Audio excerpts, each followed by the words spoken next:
Welcome, everyone. Just watching all the numbers trickle in. I'll get us started while people continue to come into the room. My name is Tiffany Goodwin Van Camp. I am the Executive Director of American Friends of Combatants for Peace. For those of you who are new to us, Combatants for Peace is a joint Palestinian-Israeli community working in solidarity to end the occupation, discrimination, and oppression. We believe in a world where all people live in peace with dignity, justice, and liberty. The movement was founded almost 20 years ago by Israeli and Palestinian fighters from opposing sides who chose to lay down their weapons and work together for a just peace. They've been nominated 2 times for a Nobel Peace Prize. American Friends is the US arm of the movement, and all of us here make up a diverse community that extends beyond borders to work for collective global liberation. All over the world, there is great need for restorative justice, practices that value humanity and people over power and profit, dignified peace and hope. So we come here to learn and to take action together, knowing the only way any one of us gets free is if we all get free collectively. Our talk today is about healing collective trauma and moving through pain, even with pain, to collective liberation. We are beyond honored to have Dr. Gabor Maté with us as our speaker and to have our moderator, Sami Awad. Sami will share more about Dr. Maté, and I want to share a little bit about Sami. Sami is a Palestinian nonviolent activist born in the US, a child of Palestinian refugees. He still has family in Gaza and lives in Bethlehem, where he serves as the co-director of Nonviolence International and is the founder of Holy Land Trust in Bethlehem. Sami works locally and globally, teaching and practicing nonviolence and facilitating collective healing and transformation. And before I hand things over to Sami, quick housekeeping. This talk will be 1 hour. It will be recorded and we will send a copy out by tomorrow. If you have any questions for the speaker or for Sami, please send them to Lindsay. Her name appears as send questions here, and she will share them with the moderator. And with that, I just want to thank Dr. Maté and Sami, Gabor and Sami. Thank you so much for joining us today.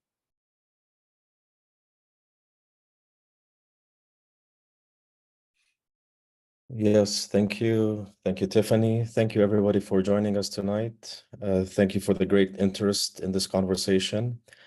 Thank you, Combatants for Peace and friends, US American Friends of Combatants for Peace, for organizing this and for all the work that you do to bring true peace and justice to this land.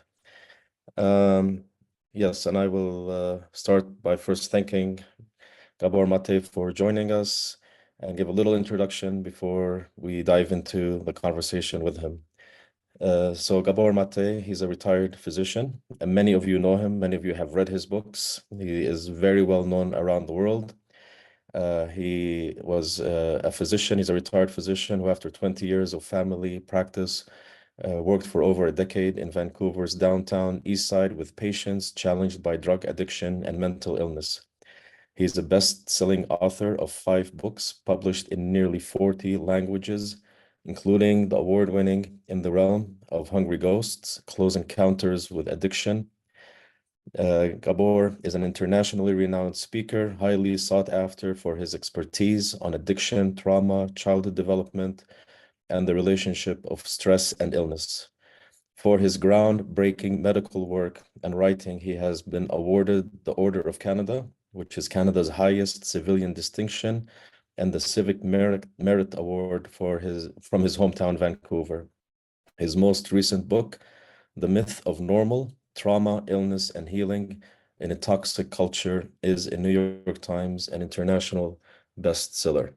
Thank you, Gabor, for joining us tonight. You truly are a man who is sought after, and I really want to begin by thanking you on behalf of everybody in this room and many people around the world for the voice of reason, for the voice of healing, for the voice of logic, for the voice of clarity that you bring into conversations. a voice that, as many people claim, especially in this conflict, the complexity of it, you bring it in a way that is powerful and simple and clear to understand. We never met before, so it's an honor for me to join you. I want to start by just giving a little introduction to you and to the people here on myself. So as Tiffany started, I am a Palestinian. I'm active in nonviolent resistance for many, many years. The first nonviolent demonstration I participated in, I was 12 years old, planting olive trees in a Palestinian land that was threatened to be confiscated by settlers. In that first action that I did, it was the first time I met Israelis who were neither soldiers or settlers, who were peace activists, who were justice activists, committed to standing with the Palestinians in their struggle for liberation. I was even protected by an Israeli from being beaten up by a soldier in that action, and that person is still a friend of mine until this day, 40 years gone.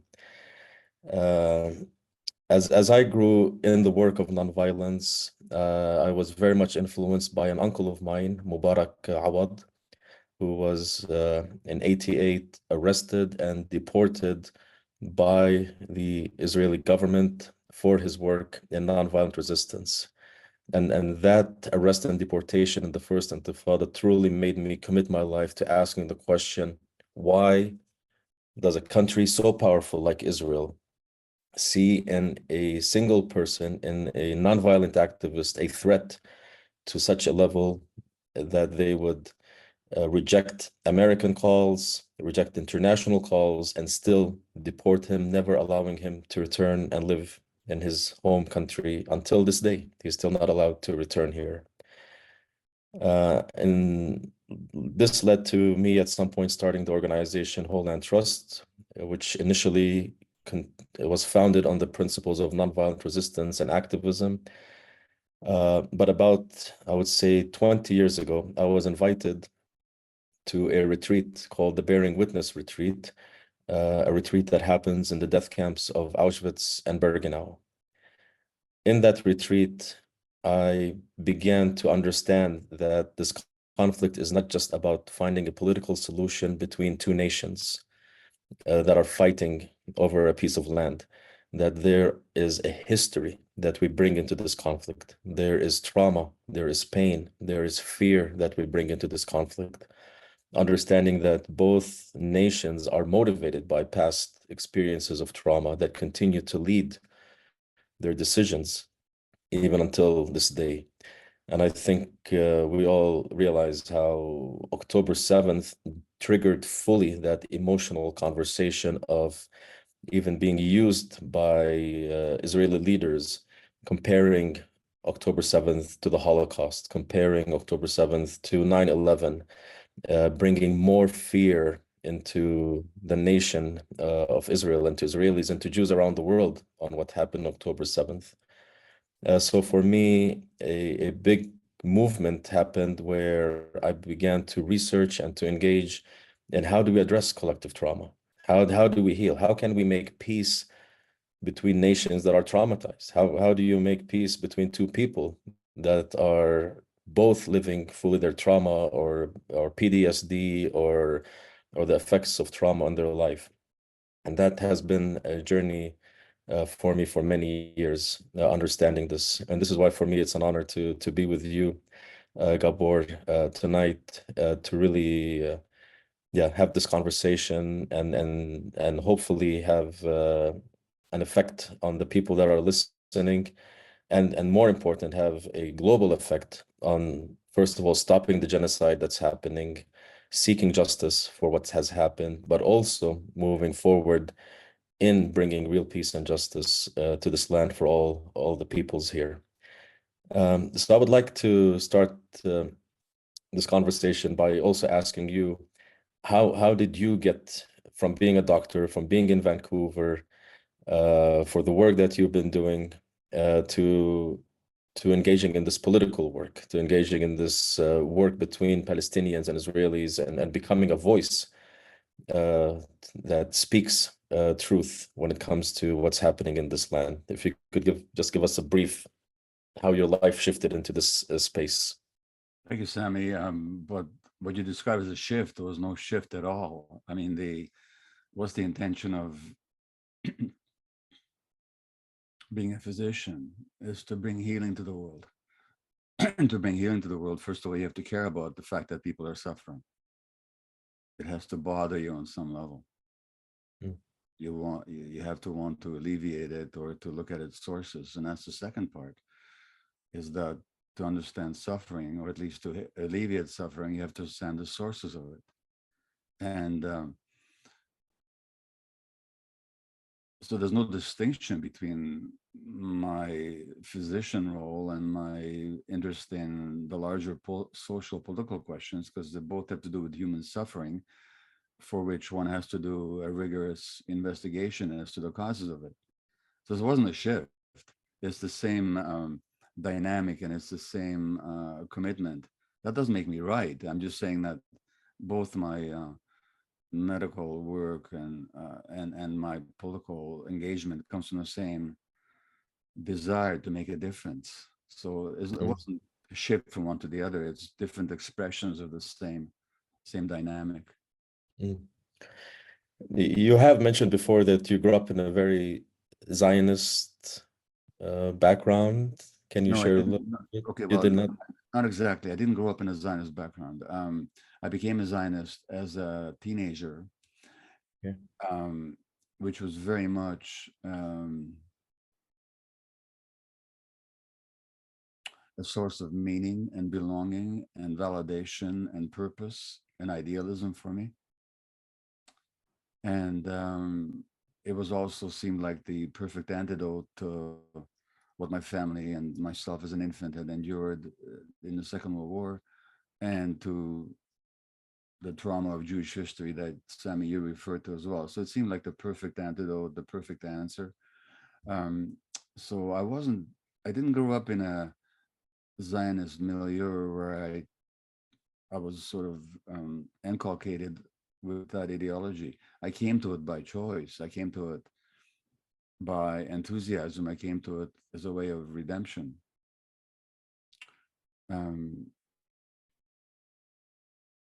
And I was very passionate about it. Mm-hmm.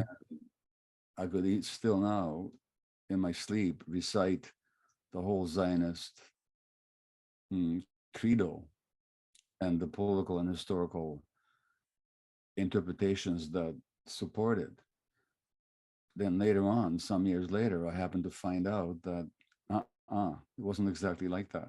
That there was actually another people here, and as I've said before, the Zionist dream, which in itself is so beautiful, could only be realized by imposing a nightmare on the Palestinians. Because missing from the Zionist dream was the Palestinian reality. And once you get a dream colliding with reality, you're going to get a nightmare. And that's what happened. And that's what continues to happen, actually. So, to make a long story short, I didn't have to undo early years of programming. I just had to look at the reality. I'm grateful for my Zionist days. I'm also grateful to have woken up from that particular dream. Yeah. One of the things even as a Palestinian, I agree with you. Seeing and witnessing and bearing witness to the Jewish suffering, especially in Europe and what happened there for hundreds of years, leading up to the Shoah, leading up to the Holocaust and the disaster of the Holocaust. For me, when I put myself in those shoes, I say yes, as Jews, there was a need to protect themselves. There was a need to care of themselves. There was a need to address the anti-Semitism that existed in Europe. But I think similar to what you're saying, at one point, Zionism was the ambulance to save the Jewish community from the pain that they were in, and that ambulance turned into a tank that came and destroyed an entire, and as you said, continues to destroy an entire population in this land. And my question to you as an expert in trauma, as an expert in healing, what was a turning point where the shift happened, in your opinion, from that sense of being the victim to becoming the victimizer, from being perpetrated to becoming the perpetrator? What mindset happens in a patient or in a collective entity that moves people into that space? There, to be clear about it, there was no shift. The two were present right from the beginning, because um, the Zionists had to realize, and they did, that there was another people there. And they had to realize, and they did, that we can achieve our purposes only by bulldozing, literally, over Palestinian rights. And there was no doubt about that right from the beginning. And that debate took place in the Zionist movement. So it wasn't like in retrospect, an ambulance became a tank. They knew from the beginning that to achieve their purpose, they had to actually trample on the Palestinians. And this is openly discussed. And among some Zionists, it was a cause of a lot of soul searching and conscience examining. And some of them said, no, we can't do this. And the others said, well, we have to do it because that's the only way we can succeed. So it wasn't like a retrospective or gradual, incremental decision. It was built into the Zionist ethos right from the beginning, that basically we can't care about their rights and their humanity if we're going to create this project. So it wasn't retrospective. It was there all along. And the debates in the Zionist movement are very clear, very articulate about it. And Ben Gurion and Jabotinsky and all these Zionist leaders, they were very clear that the Palestinians are not going to go peacefully. And if we're in their place, we would oppose us just as vociferously as they do. And we just simply have to defeat them and make it too costly for them to oppose us. That was their right from the beginning. And that comes from a place of trauma, from a place of pain, from ideology.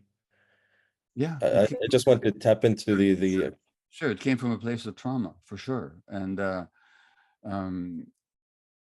it came from a place of trauma that said that our trauma is so dire and so overwhelming that we can't care about what happens to the others. It's like the analogy that was even made, that if you're in the ocean and you have a log to, hold on to, and somebody else wants to climb onto your log, you have to push them off. You want to survive yourself. That's the analogy they actually used. Yeah. For me, in the work that we're doing here, to address this collective trauma that has become such a key component, not just of an ideology, but of identity. Yeah.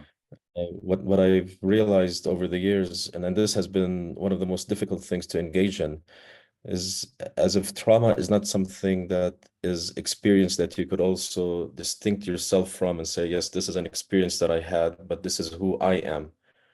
And that mindset where it becomes, I am the trauma, I am a victim, I am the most victimized group of people in the world, I am the group of people that everybody hates, everybody wants to get rid of. This is how I define my identity. Even going back in Jewish history, there was the celebration of Passover just this week, and even using the text, every generation, a nation rises up to destroy us. This is who we are. That's right. For me, it's still a very big question. How do we address something like this when it is so embedded in identity? This is a question that I'm struggling with, because I understand the need for collective trauma healing. I understand that for us to end the oppression, we have to liberate the oppressed and the oppressor from the oppression. And it's not the same oppression. It's the oppression they experienced, our experience, the oppression, occupation, how it's affecting all of us in this land. How do you engage with somebody, with a group of people that defines themselves in such a way? Is there a space for healing? Is there space for true liberation? in such a setting? Well, to get realistic about it, you can drag people to healing, either individual or collectively. People can be healed if they recognize that they need healing. Any abuser, I'm talking on a personal level, a person who abuses his kids or their partner, they come from a place of trauma on some level. But they're also coming from a place of privilege, which is that of power. And nobody wants to give up power. Mm-hmm. To admit that you have trauma and you need healing, you have to be vulnerable. Now, you can't heal somebody who's not open to healing. As the Quran says, you can only change people. God can only change people who want to change themselves. And the same thing is true in the therapeutic realm, and very much so in the political realm. So you can't heal the victimizer unless they want to heal. And historically speaking, any nation that's engaged in aggression paints themselves and perceives themselves as the victims. Believe it or not, the Germans thought they were the victims in the Second World War. And they had some historical evidence for that. There was that, yeah. You know, the country had been devastated by the First World War. Unfair sanctions were imposed on it. The people were suffering. I'm not comparing their trauma with anybody else's. I'm just saying that there was a sense of victimization. In every conflict that the United States is engaged in, and it's the most powerful empire in the history of the world by far, and it generates, I think, 80% of the world's defense spending. It's got 800 bases around the world. But in any conflict, it sees itself as the victim, as just defending itself. So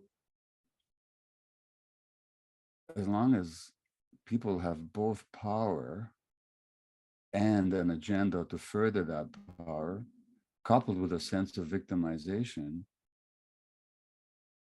you can't do anything to heal them. I hate to tell you. Yeah, And when you talked about your uncle, why would this powerful state want to deport somebody who's into peaceful resistance and peaceful transformation? Because they're powerful militarily and politically, but they're extraordinarily weak morally and ethically and spiritually. And it's that weakness that's threatened by your uncle's strength. But until they recognize their weakness and their vulnerability that way, they can't be healed. So there's this notion of when you bring absolute fear and absolute power together, you create a formula for absolute disaster. You create Hitler, you create Stalin, you create Netanyahu, you create Saddam Hussein, any number of avatars of violence or a combination of fear and power.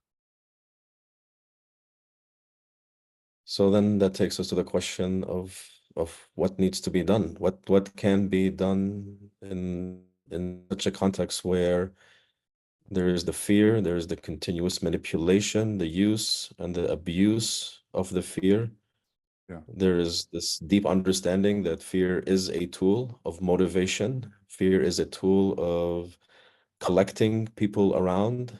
I remember very clearly when I was in Auschwitz and then listening, as you know very well, and the audience knows very well, the Israeli government, different Jewish foundations, and hundreds, if not thousands, of Israeli children, teenagers, Yeah. to these death camps.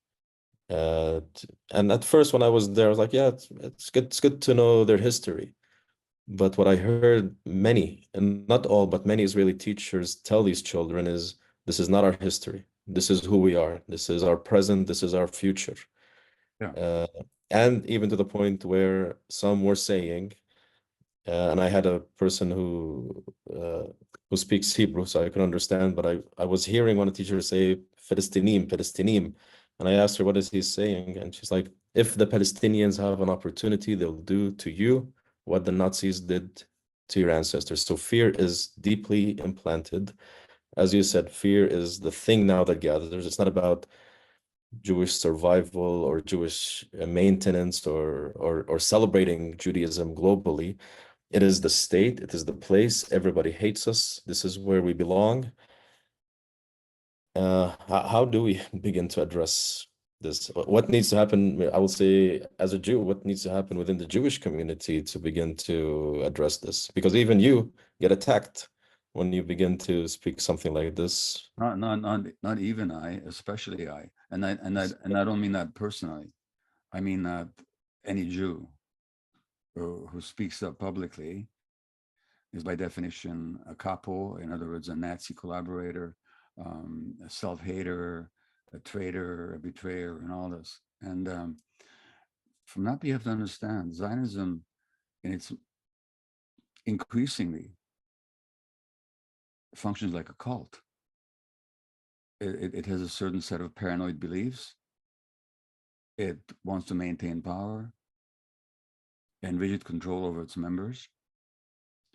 And anybody who leaves a cult is a traitor. That's just how it works. Mm. Now, of course, there's different spectrum. There's a spectrum on the Zionist range, and not everybody who identifies as a Zionist behaves like a cultist. But overall, it does function like a cult. Whereas if you're either against us or you're for us. And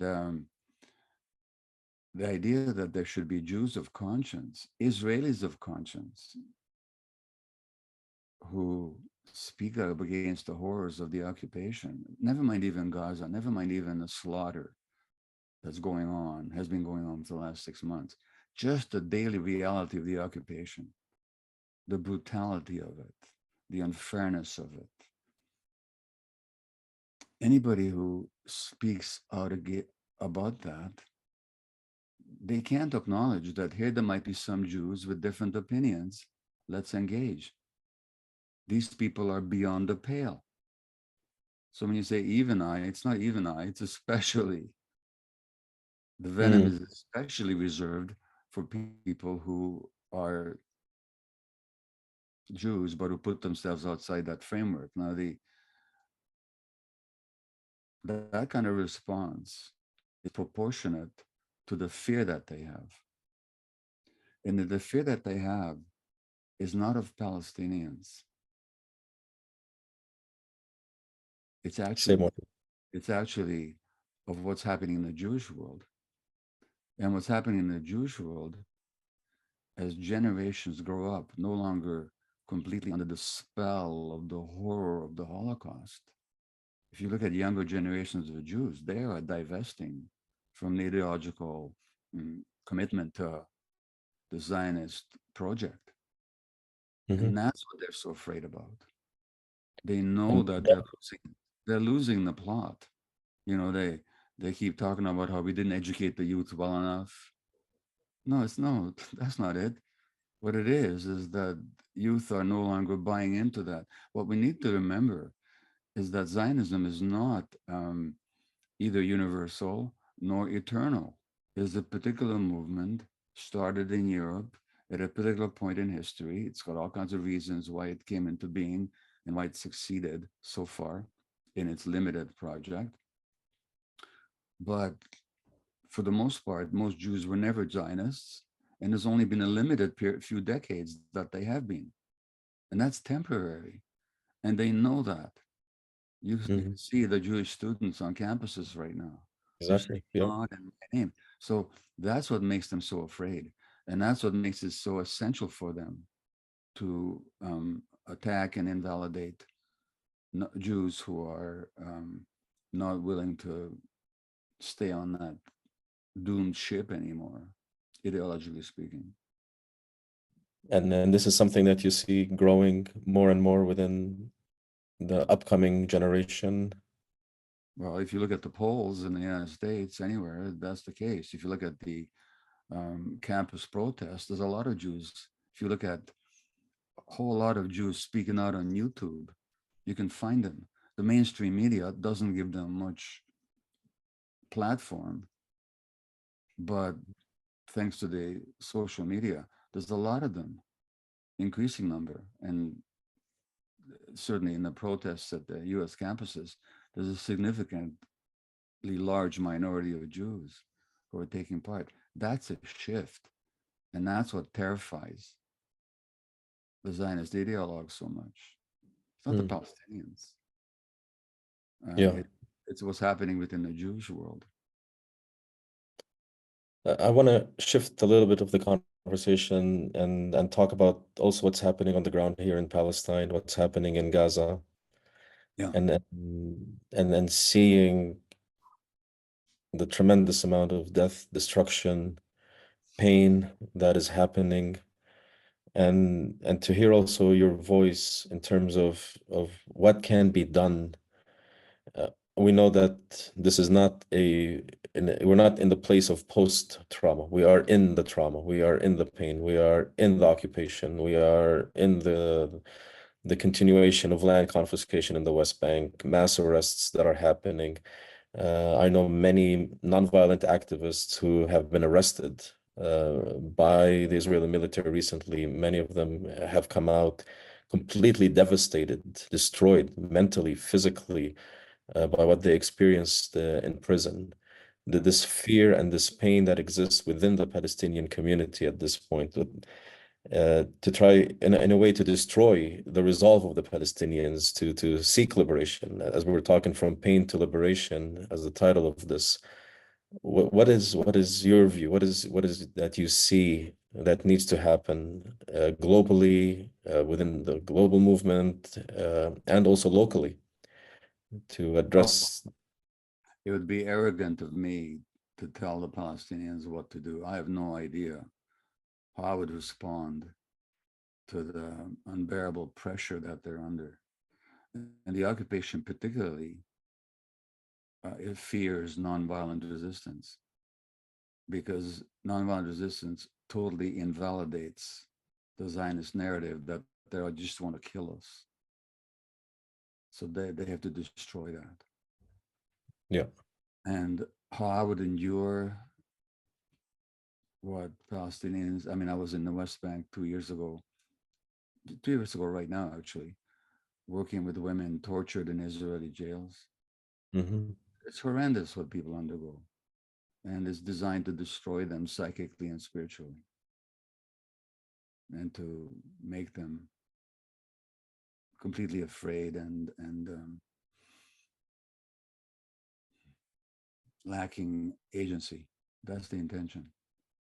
How can I tell people what to do under those circumstances, where I'm sitting in a comfortable home in Canada and I can say whatever I want?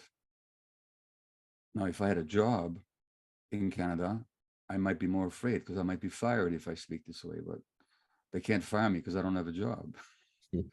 So what position am I in to tell people under that horrendous pressure what they should do? I don't think the Palestinians have any good options for action.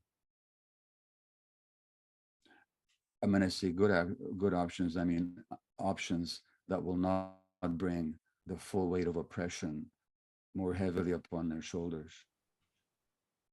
Mm. And I can't tell them what to do. But there's a word that I heard, now maybe I remember it right or not right, sumud, Mm-hmm. endurance, is that the meaning of the word? Steadfastness, endurance. Okay, steadfastness. That's all I can say. This is going to be a long-term thing. There's no short-term solution. Hold on to your steadfastness. And for that, if I may say, there's some limited validation even in the Jewish concentration camps, actually the Nazi concentration camps. There were some people who had that spirit Mm. in the midst of unspeakable suffering. And, you know, somehow they were able to hold on to that. I don't know if I could. I'm telling you, is whatever sumud is in you, hold on to it.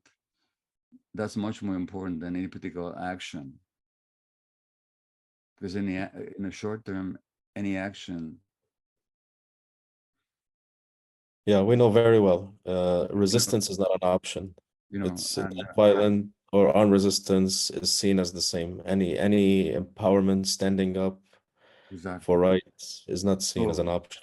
so what I do believe is that the Zionist project is unsustainable historically. It's for all kinds of reasons I could go into, but it's going to be the American empire is already on the wane. And empires don't have friends, by the way, they only have clients. Mm. And America doesn't support Israel because it loves the Jews or loves Israel. It supports it because it's a part of the empire that serves a useful function. Historically, empires are evanescent. The British Empire lasted a few hundred years. Look at it now. The American Empire is already losing it hasn't won a war in decades. It can do a lot of damage, but it can't control the world anymore. So any project that's tied to the American Empire is doomed. And any project that particularly is based on oppressing the milieu that you live in and alienating the people around you is doomed. That's historically speaking. But in terms of a human life, I don't know how that's going to take. All I can say is the endurance, the steadfastness, that's what you got to hold on to if you possibly can. If you possibly can. And I'm in no position to tell you how to do it. But if Well, I think we have but an all I can, option not to do that. Yeah. but what I can say is I saw a news report the other day about how the children in Gaza feel so grateful for the American college protests. So those of us that are Mhm. on the outside looking in, look, Sami, this conversation is not going to save the little finger of one Palestinian child. Yeah. But the intention of this conversation, as I understand it, and of everything that we do, is not because practically we think it's going to make an immediate difference. At least I'm not naive enough to think so. But I want anybody who wants to wake up to get information that'll help them wake up. And that's happening in larger and larger numbers around the world. And I want the Palestinians to know that even if we can't help them right now, at least in minimal ways, we see you, we get it. For what it's worth, you're not alone. So that's what we can contribute. And then Thank you. we see the justice, and we want to say to those Israelis, those few Israelis, relatively speaking, we know how hard it is for you. We know how lonely you feel. We know how threatened you might feel, but we respect you and we honor your commitment. We honor your courage. And even if you don't act publicly, we honor your heart. We want you to know that. Thank you. Thank you for that. I want to say that for me, sumud, as you mentioned, is key. Many of us, even in this gathering here, Palestinians and Israelis, led and held and participated in a struggle of sumud in the southern Hebron Hills that was also completely attacked and destroyed by settlers and soldiers. So we know even a call for sumud is seen as a threat. And then it reminds me of a story of I was in taking some journalists in the Haitian refugee camp a few years ago. And as we were walking the refugee camp, we passed a woman who was baking bread right outside the steps of her door. And one of the journalists mockingly wanted to just ask her a question for me. And here's this question: what do you think of the occupation? What do you think of the situation? And without hesitating from making the bread in her hand, she turned to me and said, tell him, you know, the Turks were here and they left. Yeah. The British came and they left. The Jordanians came and they left. And now the Zionists are here and one day they will leave. And for me, that symbol of that woman and what she said, but part of it is understanding that there isn't a leaving to somewhere. It is leaving maybe an ideology that that is destroying That's right. the Jewish community itself as well.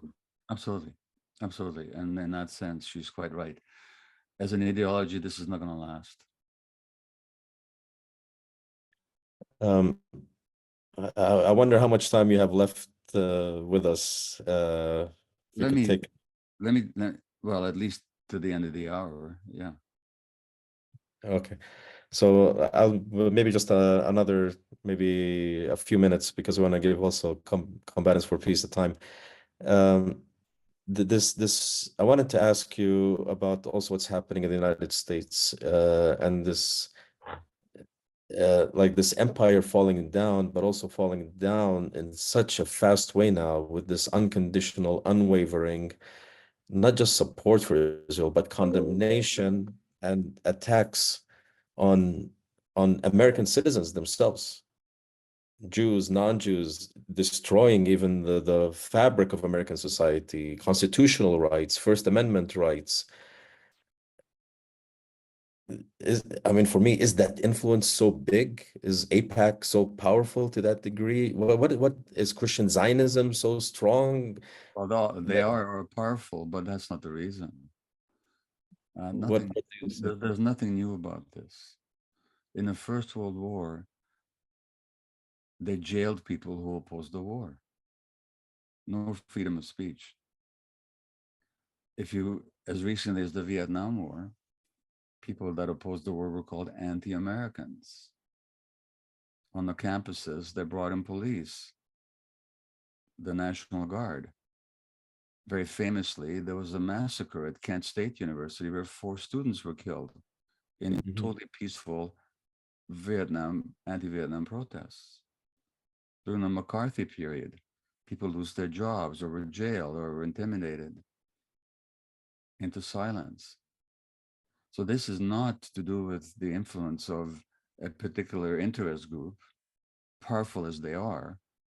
What gives them their power is they're aligned with the interests of the American empire. If the American empire decided for whatever reason that it's no longer in its benefit to support Israel, AIPAC would disappear like a shadow. So it's not, what gives it the power is precisely that they're aligned with American interests. So that's the major thing here. The Jews don't control America, and evangelical Christians, they have a lot of influence, but they don't control foreign policy. You know? Maybe not for today's discussion, but for me, I still tackle with the statement as a strategic partner. You know, Israel is the strategic partner, is a partner in the Middle East. I still don't know what that means, what that looks like, You don't know what it means? what What it means is, benefits America gets out of this. oh, What is it for you? it creates a constant threat to any genuine Arab nationalism. I mean, it went after Nasser. It creates an integration of the American military intelligence establishment with a base in the Middle East. And the Middle East is very important to American foreign policy because of the oil. So that it's, Israel. But don't they have Arab countries that are ready to play that role as well? And they have oil. No, they are. They are. The Arab regimes, all of them dictatorial, I mean, look what happened during that brief flowering of Arab Spring. How quickly that was extirpated, how that quickly that flower was cut down. And America is very comfortable with the Arab dictatorships because they serve its interests. And Israel is part of that same network, that same matrix. Israel being far more dependent on the Americans than I mean, Israel is a small country, 7 million people, 7 million Jews, 8 million Jews. It's nothing. What gives it its power is nothing intrinsic to itself. What gives it its power is the fact that the American empire sees it as a strategic asset because it's a powerful military force that can be used against any resurgence of Arab nationalism and Arab independence. And it's an integral part of the American military industrial domination of the world. So, you know, Americans are not stupid. I mean, the American empires are not stupid. They're blind in some ways, but they're not stupid. They're blind to their own weaknesses. They're blind to their own ultimate demise, but they're not stupid. So I want, yeah, go ahead. And you know, it didn't start with the Americans. Winston Churchill said in 1920 that the establishment of a Jewish entity in Palestine accords with the best interests of the British Empire. The British weren't sentimentalists. Balfour, the famous Balfour Declaration, 1917, His Majesty's government views with favor the establishment, etc., etc., etc. In 1905, Balfour was the Prime Minister of England. You think he cared about the Jews? He did everything he could as a prime minister to keep Eastern European Jews who were being massacred in Russia and, you know, from coming to the United Kingdom, to coming to England. He didn't care about Jews. And his declaration had nothing to do with the Jews. It had to do with the interests of the British Empire. So that's what's going on right now, too. So I want to bring back, and then there are several questions from our audience on this. And one of the questions is, in your mind, and saying what you said and knowing what you know, what does the map of the journey from pain to liberation look like? What do you see the pathway from the pain that is lived here to that liberation? Well, the question has an assumption in it, which is that liberation doesn't contain pain. And sometimes liberation is just accepting the pain, that this is how it is. Not that it should have to stay this way, but that this is very painful. And it hurts the heart. And being able to be with that pain is very often the liberation. If you don't want to feel pain, do a drug or do a lot of alcohol or become a Zionist, which will give you all the adrenaline of power. It's very painful to be liberated. So there's no necessary contradiction. And this is what you say for the individual process and for the collective process. You know, the reason I don't issue prescriptions for collectives, because they don't come to me for help. If Israel said, Gabor, please help us deal with our pain and our trauma, you'll be on the first flight. But I hate to tell you, Netanyahu never phones me. Joe Biden never phones me. You know, I'm being facetious, but I don't address pain. I don't address healing on levels that people are not asking for it. But and this said, maintaining the pain, maintaining the fear, maintaining the trauma will eventually do a self.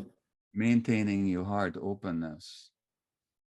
And if your heart is open, that's what liberation is. But if your heart is open, it's also going to hurt. Mm. I think these are amazing words to end with. I know you're very busy. You have many things going on. And I think this is a statement for all of us who are engaged in peace work and nonviolence work, no matter what our religion is, ethnicity, no matter what our conflict is, to understand that we have to go through the path of pain. We have to be in the pain itself. We have to feel it. We have to endure it. We have to be in sumud in it. We resist also, because resistance also is empowering. Resistance gives us a voice. Resistance awakens. I remember in the first Intifada, it was the nonviolent resistance of the first Intifada that woke many Israelis up to the reality of occupation that they had ignored or did not know the levels of it. And so in resistance, there is pain. In Sumun, there is pain. In liberation, there is pain as well. Yes, all that. Thank you, Sami, for this conversation, and Thank you, Gabor. Thank you. for all those. It's an honor having you with us today and tonight. Thank you. Take care. Bye-bye. Yeah, thank you for that. And yeah, thank you everybody for being with us. This is not over yet. I want to hand over to Sohail and to Tiffany to also continue with announcements. Thank you. Sure. Good evening, everyone. Thank you, Sami. And I would like also to thank Dr. Gabor for being with us tonight. So good evening, everyone, and thank you for being here with us tonight. My name is Suhair. I'm from Bethlehem. I'm the organizer of the joint Nakba Remembrance Ceremony at the Combatants for Peace. Well, in just 2 weeks, on the 15th of May, we will be holding the ceremony for the 5th time this year. You know, with the recent war, we saw that liberation has to be the theme for this year. What liberation mean to each of us? How do we collectively liberate ourselves from occupation, oppression, and violence? So what does liberation look like, and how do we begin to heal ourselves from our past and present traumas? Well, liberation is it's not just only a theme, but also, you know, it's a necessity and a need, especially with the current war in Gaza, with all the violence that's going on against the civilians. We don't want also to forget the escalating violence in the West Bank and the settler attacks on the villages, burning homes and properties.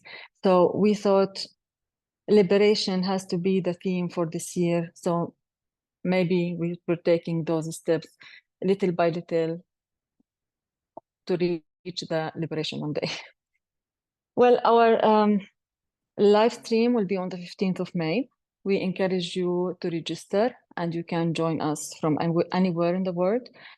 For you also to know that we just launched our crowdfunding campaign, and we need your help in ensuring support the ceremony and to share our fundraising widely.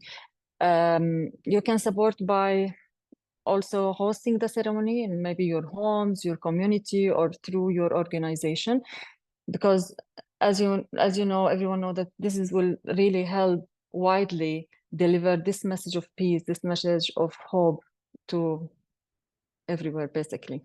Thank you so much. I think I will handle it to, I will pass it to Carly. Carly, she will tell you more about the joint memorial ceremony that you're holding in the same week. Carly.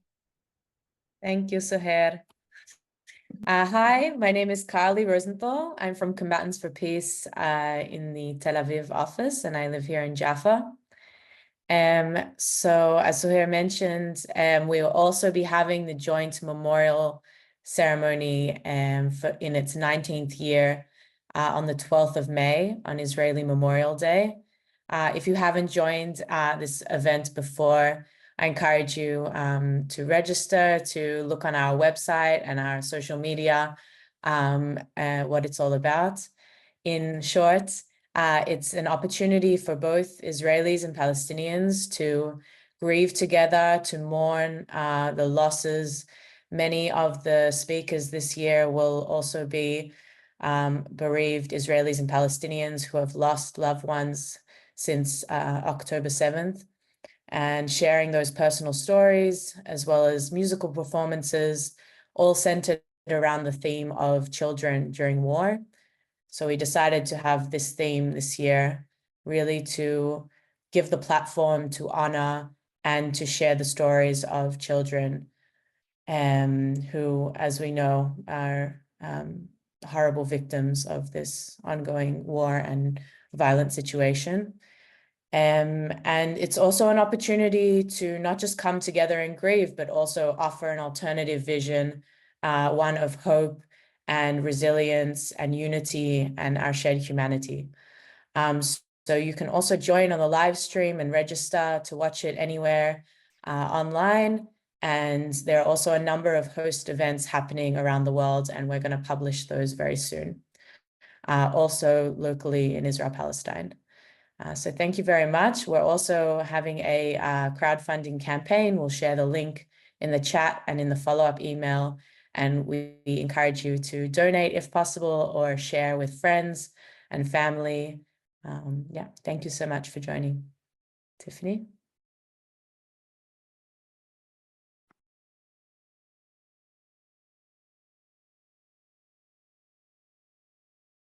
Sorry, I'm muting myself. All right, everyone. Well, something I want to reflect on for a moment before we go is, this idea that to keep our hearts open can be painful, and to hear diverse perspectives and to really keep our hearts and minds open is not always easy. A lot of questions came through that didn't get answered, things that I too wish were answered in the talk that we didn't have space for or enough time for. I want to say, one of our practices at Combatants for Peace is, and one of our values is unity above uniformity. We don't agree on everything, and we do agree on the most important things that guide our work forward. I want to, in the group chat, just send everybody the things that we do all agree on together as a movement. And I want to share that, part of our collective ed programming is to bring in a diversity of voices, take what you like, leave the rest, let your heart and mind be expanded, lean into the discomfort, let your peace be disturbed, and ultimately, keep moving forward with us based on the values that we do share. So thank you for your time today. Thank you for listening with curiosity, and we will see you all soon.